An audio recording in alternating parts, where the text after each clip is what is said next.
అండి, బాగున్నారా? ఇదిన వాగ్దానము. యెహోవాయే జ్ఞానం ఇచ్చేవాడు, తెలివి వివేచనయు ఆయన నోటి నుండి వచ్చును. దేవుని యొక్క వాక్యలేఖనాలు ఏమని చెప్తాయంటే దేవుడే మనకి జ్ఞానాన్ని ఇచ్చేవాడట. నీ జ్ఞానం కొద్దుగా ఉంటే ఎవరెవరి దగ్గరకు వెళ్ళవసరం లేదు, నీవు దేవుని దగ్గరకు వస్తే దేవుడు నీకు జ్ఞానాన్ని ఇస్తాడట. దానికి దేవుని యొక్క వాక్యలేఖనాలు ఏమని చెప్తున్నాయంటే జ్ఞానం కొద్దుగా ఉన్నప్పుడు ఆయన అడిగితే దేవుడు జ్ఞానాన్ని ఇస్తారని దేవుని యొక్క వాక్యలేఖనాలు చెప్తున్నాయి. తెలివియు వివేచన ఆయన నోటి నుండి వచ్చిన దేవుని యొక్క వాక్యలేఖనాలు చెప్తున్నాయి. కాబట్టి ఉదయకాల సమయంలోని మనకు జ్ఞానం కొద్దుగా ఉంటే మన దేవుణ్ణి అడిగినప్పుడు దేవుడు మనకి జ్ఞానాన్ని ఇస్తాడు. అలాగే సొలొమోను మహాభక్తుడు, దేవుడు ప్రత్యక్షమై అతన్ని అడిగినప్పుడు నీకేం కావాలని అడిగినప్పుడు ఆయన సత్తు యొక్క ప్రాణాన్ని అడగలేదండి, ఐశ్వర్యాన్ని అడగలేదు, ఘనతను అడగలేదు, ఏం అడగలేదు.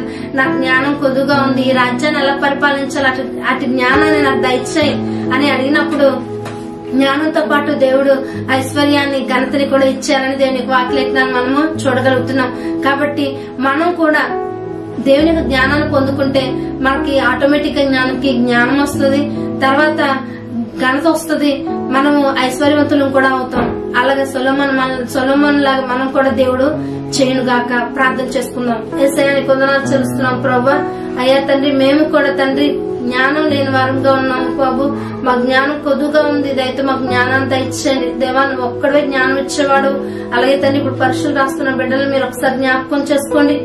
వారికి కూడా మంచి జ్ఞానాన్ని దయచేసి వారు మంచిగా రాసే భాగ్యాన్ని దయచేసి అయ్యా ఆనాడు సొలొమోనుకి ఇచ్చిన జ్ఞానాన్ని ఘనతని అయ్యా తండ్రి ఐశ్వర్యాన్ని మాకు కూడా ఇచ్చి మీ నామాన్ని మహిమపరచుకోవాల్సిందిగా వేడుకుంటూ నజరేయుని నామములో ప్రార్థిస్తున్నాం తండ్రి, ఆమేన్.